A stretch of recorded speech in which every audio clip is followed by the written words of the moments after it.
Hey everybody, it's Jimmy and Bill. Bill, you won't believe how many Florida homes are vacant right now. It's ridiculous. I read a couple of articles, and what we're talking about today is the number of empty homes. And I'm not talking about just a few empty homes. I'm talking about 1.7 million empty homes in Florida. So we're going to dig into it because people are saying that's like a housing ticking time bomb kind of thing. Okay. All right, and we're going to go right into the scope of how many empty homes there are and the effect of it. Because once those empty homes, yeah, a lot of them are second homes from people, but once those things hit the market, right now, we're, I know you're saying, and we're going to talk about it. I know you keep saying, hey, you know what? This is a balanced market right now. So we're going to touch on that too, because I'm saying it's a buyer's market. And before you said it was a buyer's market for condos and new construction, Correct. okay? But do you still feel it's a balanced market for single family home purchases? Yes. Okay, we're going to be talking about that. I think this is a big, dangerous situation when it comes to the housing market and what's going to happen, because I think Florida, in my opinion, is going to be in a lot of trouble with these empty houses, and that's what we're talking about today. In the meantime, if you like this kind of content, do me a favor, consider subscribing. It really helps out the channel. And like always, if you need a home inspector anywhere in Tampa Bay, you got me, and I got a team of people. There's a link below, and my phone number's below. Or if you need a real estate agent anywhere in the United States, we got you covered on that too. So reach out. All right, so let's talk about it, Bill. 1.6 to 1.7 million vacant units. Florida leads the U.S. with roughly 1.68 million empty homes. That makes sense. I mean, all the houses I'm inspecting, they're empty. Like, I'm actually surprised when I'm doing an inspection and somebody actually lives In the house. Yeah. Well, and it kind of makes sense and I don't know if this thing broke it down or whatnot, but let's think about it. So either it's a second home. So that's why I say it leads the nation. It makes sense because Florida is a very predominant second home vacation area, right? Yeah. And then the second side of that is, are these people who have listed their home and moved out already because they were able to, they don't have a mortgage, or they were able to support the purchase of another house before they sold that house? Well, a lot of people do, we have a big Canadian population here with second Right. homes and stuff. And, a lot of people are saying, you know what? Because of the Airbnbs, a lot of people invested in Airbnbs in Florida, and the Canadians are kind of boycotting Florida, they're saying. Okay. So, but the vacancy rate right now is around 17%. That translates to roughly 10 to 20% of residents' properties not available to live in. So you're talking about a vacancy rate of 17%? Right, but what was the vacancy rate prior? Well, prior, basically, from one of the articles I read, it was like between 5 and 10%. Was that pre-pandemic or during the pandemic? Because during the pandemic, I would expect that to skyrocket, the vacancy rate to drop. No, that's pre-pandemic. I know they Okay. did the historical chart, okay? Good. Vacancies, but they're including, and the vacancies include second homes, VRBO rentals, investor-held properties. Now, in your opinion, do you think investors are really still coming over here and trying to buy homes and flip them? Yeah, because I don't know. Well, that's a two-pronged thing right there, where you just said, are they buying them and flipping them? Yeah. Or are they going to buy and hold for a little while? Those are two different approaches. So buy and hold, I think that probably makes a little bit more sense right now, even though the interest rates are up, but you have some negotiating power. So if you want to buy, hold, sit on it for 2 years, and I'm not talking institutional, because technically there was just an article that came out where they were discussing these big institutional buyers. These are the people who are holding thousands of properties. Right. Right. Those are And the I don't big agree investors. with those. Remember, a couple of years ago, they were talking about passing a law stopping those from happening? Right. And then there was a thing that came out recently that institutional buyers, they only make up 22% of the total investor population purchasing homes as the institutional buyer. So 22%. So that's really not that big. The rest of them are, you have your second home, which is technically an investment home, or, you maybe hold a couple doors, a couple properties. Right. Well, this is why this is the reasons I came up with why there's so empty homes. One is the investors. Investors treated homes like stock, holding units off market to Hmm. flip later. What you said. Yep, yep. All right, I had that on the list. New builds left unsold. Pandemic era construction left behind unsold inventory and halted projects. I don't know about that. You don't think a lot of these builders are, they're building track homes now over here. And we got there's so many a new project just started over in on the east side, closer But to State Road 52. but are they question? Here's my two questions to you on that one. Are the are they selling? Number one, Yep. and number two, are they affecting the existing housing market? No, I don't think that they're affecting the existing housing market per se. Maybe in that tiny, you see, everybody likes to group everything into this giant pot, right? Like a big stew. And it's one size fits all because it's simple, it's easy. But it doesn't work like that. There's areas where industry is growing, like the east side of our counties, both, Pinellas, Pasco, and Hillsborough counties, even over in Manatee County. Everything's expanding out still. Contractors and builders aren't going to start new projects if they can't sell the house. Where we're lacking is a lack of affordable new Housing. construction and current resale homes. So if you can think about it like this, if you can purchase a resale that's roughly or that's a little bit below what new construction, then go with resale, right? If it's within your buy box. But if you can buy new construction that's less than resale, then you go with new construction. But not everywhere has new construction, or it has a very, very small little piece, like the property you're referring, or the project you're referring to over here. Right. So that's a very limited thing. Now, if you go into another state, because we do talk more nationally, I don't know those numbers, but I mean, there's ups, downs all over the place. But if we're talking nationally, it's a different story. But this one's kind of hitting more of a local thing. Well, the other big thing I put in there that, why there's so many empty homes is because we still have a big seasonal second homes. Many unused most of the years are not available for sale or rent. They're just second homes. Right, and that was when inventory was low. If you kind of rewind back a few years ago, when we were talking about inventory being low, we were citing that as one of the causes of inventory being low. And that, because we talked about the institutional, the iBuyers, institutional buyers taking up these properties. But this is a very second home strong market here, particularly in Tampa Bay. And more and more people are moving, not as many as they used to be. Yep. But at the same time, do you think a lot of people aren't buying second homes that much these days? No, affordability is a huge issue right now for everybody. Yeah, because one of the other reasons I have is climate, HOA, insurance costs, hurricane, flood-prone zones, HOA fees, and premiums deter occupancy in some areas. Right, and what I foresee having a more effect on things than institutional buyers or new construction affecting the market, what I see having a bigger issue is going to be insurance rates, particularly on those areas where you're in a flood zone, not necessarily coastal, because there's flood zones that aren't coastal, and we have to recognize that. So I think that because of the insurance crisis that we've got going on right now, and we've had going on for quite some time, people are a little bit more cautious as to whether it's a flood zone or not a flood zone. When buyers that I'm helping out understand the flood zones and where they're coming from, particularly if they're transplanting here, they don't realize that insurance is a big thing. And that's a conversation I have early, like even before we go house hunting, that they need to get an idea of what insurance would be. This is an interesting one. I put it on the list because condo-specific issues, post-Surfside transit, safety rules and assessments stranded many units. I was talking to somebody that they needed me to do a 4-point. I said, I was setting up an appointment. I said, do you live there? They're like, no. And I said, why don't you live there? They're like, we live in the next town over. I said, you rent it out? Is anybody going to be there? They're like, no, we got scared. And I'm like, we were on the 9th or 10th floor. This is Clearwater Beach. And I'm like, I know the building. The building's pretty new, and it went through a test. It's like, yeah, I know, but I'm just scared. Oh, I mean, that's just, there's going to be those people. Yeah, so I mean, I'm not blaming them, but I'm just like, I was like, then sell it. Yeah, then sell it. But there's so many units for sale, they don't want to lose the,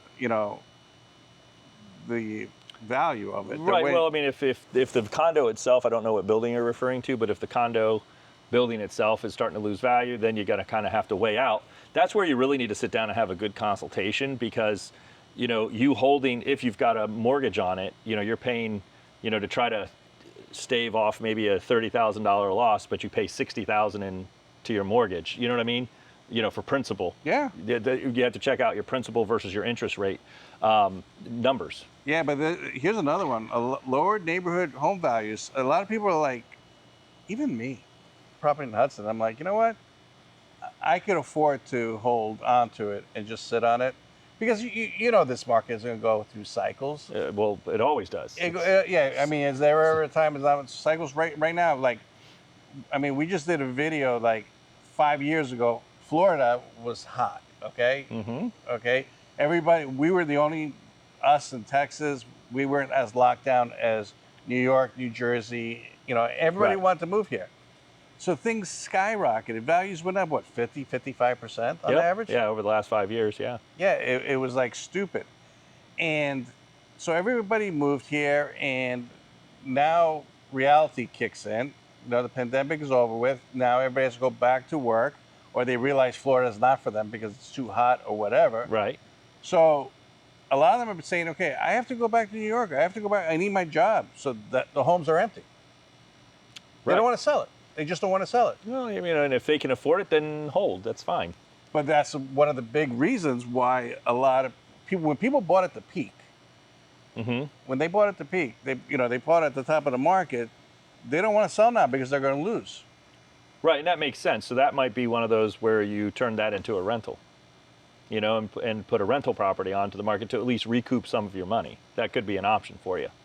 Well, it's true for the condo market, don't you think? That's why a lot of them are empty. Single families, they're softening, and some people just also don't want to sell right now, and they're empty the homes is because they're worried that they will come back to Florida, but they have a 3.5% interest rate. They have the golden handcuffs.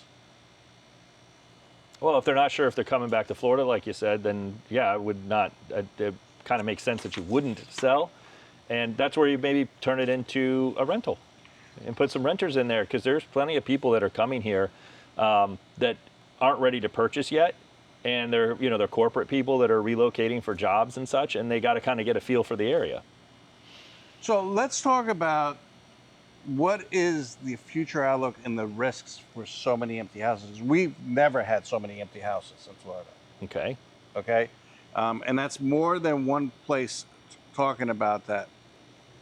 Do you think that it's going to get to the point, because of homeowners insurance and taxes, are going to be people like, screw it, I'm going to take a loss, and a lot of homes are going to happen at the same time? Like, let me give you an example. Let's say that there's a hurricane, Mm-hmm. and it was just as bad as last year and the year before.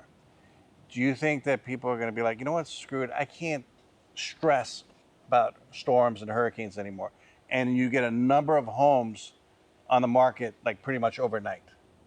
Do you think that's possible? Anything is possible. But I mean, we can make a speculative story and argument for any of that. But I think it's realistic. I think there's so much inventory right now. You admit that there's more inventory on the market than buyers? Yeah, like I said, it goes back into the argument, and this is why you can't have a cake and eat it too scenario. It's where we're either a buyer's market, a seller's market, or it's a balanced market, and we just have to look at the numbers. And that's how I work. So it's a balanced market right now, giving equal leverage on either side, give or take, swinging here, swinging there. And I see inventory coming up, and then I see inventory going down. It just depends on the area. A well-priced home will sell. The one listing that I told you about the other day, it took 33 days to get it sold, but it was priced correctly in a market of like 80 other homes. But the average house on the market right now is what, over 60 days? It's like 48 days. It's 48 Well, days? because you're combining, again, this is where the stats you have to be careful. When you're talking 67 days, Yeah, or something give or like take, that. something That's like what that, I I saw saw the last stat. time. That's to closing, contract to closing. So the date you list the house to the closing date. Okay, and So you're I'm talking, because what to me matters is how many days, so I get an idea of expectations for the sellers, is listing to contract, not contract to close. like, okay, what do you think of this one? I went into a building to do a condo inspection, and you agree and I agree that the condo market is in a lot of trouble. Condo market's But I ridiculous felt right like now. this building was like a ghost building. Like I didn't see anybody in the hallways. The parking lots were empty. It's just, and I'm talking about probably 150 units. But that's pretty normal. Is it? Yeah, so just outside of real estate, when I go to the beaches, when I go to condos, when I was still at the fire department, they're very seasonal. They're very, very seasonal residencies, right? Even just the city of Clearwater, I don't remember the exact stat, but don't hold me to this one. But we go up like 40% of residents in residencies when the snowbirds come down, somewhere between 30 to 40%, just the city of Clearwater, right? Because we know our stats go up at the fire department, our runs go up because we have more people here. The roads get more congested, the beaches, the condos, all the little shutters start to open up on the condos and stuff. And then when it's Well, you stay hot in the here, condo buildings. yeah, and it's every empty. summer. If you go early, if you go early, it's hard to get the rental. So you have to go later into the summer when the snowbirds go back north. Okay, what do you think your opinion is with all these empty homes? How do you think it's going to affect the Florida housing market? You have to admit that's a lot of empty homes. It doesn't bother me really. Doesn't bother you? Nope. So you don't think it's going to have any effect on the housing? No, I think that what's going to happen, interest rates will eventually start to subside, right? Then that's going to open the floodgates. This is the problem that I think is more prevalent. We're worried about condo, because what's adding really to that, this article doesn't break it down, and this is where I say we got to really hone in on these numbers sometimes, is what are the single family homes versus the condos? Separate them out. Right, separate amounts. But that's those articles were all conglomerating them, putting them together. So we already know that the condo market is in really bad shape. Days on market is insane. Absorption rates are in the, low double digits, meaning how fast they go on the market to coming off the market. And a lot of that is because of the regulations for Surfside, because the fees are higher now. So it's slowed everything down. Condo market has Yeah, the has significantly come affordability down. too, because most people, come on, let's admit it. Most people that live in condos are older people that don't want to take care of a yard. Like me, I wouldn't mind having a condo to go to once I get a little bit older. Right. Just close the door and go on vacation. It's and so stuff. much. We did a video on that. Yeah, it's so much easier to do that. But a lot of these people are on fixed incomes. Yeah. Yeah, it's not just beach condos.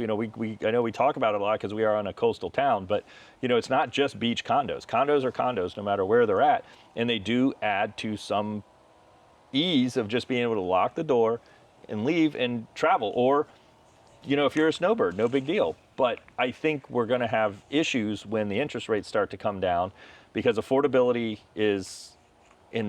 it's tough right now with the interest rates they come down. Now that's going to open the doors to more buyers being able to afford properties, Which in return raises the prices of homes again. correct, if it comes on too fast. If it comes on too fast. Yep. Right now, we're in the 7s. So I think that if we go into 6s, people will start looking. If it goes into a 5s, it's going to drive prices up. Well, I think even the 6s, there's enough pent up demand. I think once we get into the low 6s, I think that's going to be enough buyer interest and affordability to move into the market, and then you're going to start seeing those homes coming off, the ones that are listed, you're going to start seeing those come off. When you say the market. pent up demand, what exactly do you mean by that? Because people are going to comment, they're going to say nobody's buying houses now. So what you're saying is that there's not a single person who goes, I wish I could own and afford a house. That I wish I could own and afford a house. I just can't because the interest rate's at 7%, and that pushes me over what I can afford month to month. Right, but I mean, So that's pent up demand. yeah, they're not looking right now, but if Because the they rates can't drop, afford it. they can't afford it. Correct. If they could afford it and they want to be a homeowner, there's people that don't want to own homes and they prefer to rent, and that's totally fine too. But there's enough people who are in rentals that want to own a home, they just can't afford it for one reason or another. Yeah, okay, so my opinion is all these empty houses, if half of them hit the market too fast, we're in a lot of trouble. You're saying you're not worried about it. No, because I don't think it's going to be a floodgate where these things just come on the market. You're like kind of equating it to certain, like that one neighborhood over by your property that's a little further south. Yeah, yeah. But that was because of the hurricane, because probably, what, 60% of those homes flooded. Yeah, yeah. And You they know, just so that's had a different story. But I don't see investors dumping everything right now until once the interest rates go down. I bet you'll see some more of these investment properties go for sale. I really think it will be, because then the prices are going to start to creep up yeah, again. I mean, those ranches were going for 550, 600,000 on the canals. Now they got flooded. Now they're selling them for 152. The investors coming in, knocking them down, and they're building $1.5 million. Even on my block, how many houses are going up? Five, six? Five or six at least. Yeah. Right, and so those are those bigger investors, but even the smaller investors, you know, they're sitting in there like, oh, I can wait, you know. Yeah. So what do you guys think? Comment below. Tell us what you think with all these empty houses in Florida, if it's going to have an effect or not. Okay, me and Bill are in disagreement with this. I think it's kind of a scary situation, and I think that actually builders are going to be in trouble too. I think they're building too much, and you think that they're not building too much. No, just like we said in our last video, though, is that they're walking a thin line. I'm just telling you that I know that there's another 30,000 jobs going in on the east side of the county, and they got to have houses, and because there's no houses there. Yeah. So when those hospitals and all those, you know, there's cancer research facilities going in, there's a lot of infrastructure going in on the east side of the county, and those are high-paying jobs, nuclear medicine, things like that, just for the research facility. And I'm not talking this is a little research facility. This is a huge research facility. We'll see what happens. We'll see what happens. That place is there, you know, that's not going to go under, obviously, and those doctors and scientists have to have a place to live.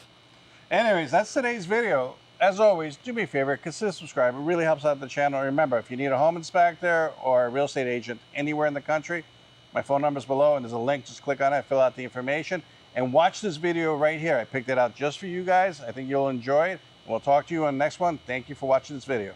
See you on the next video. Thanks. Bye.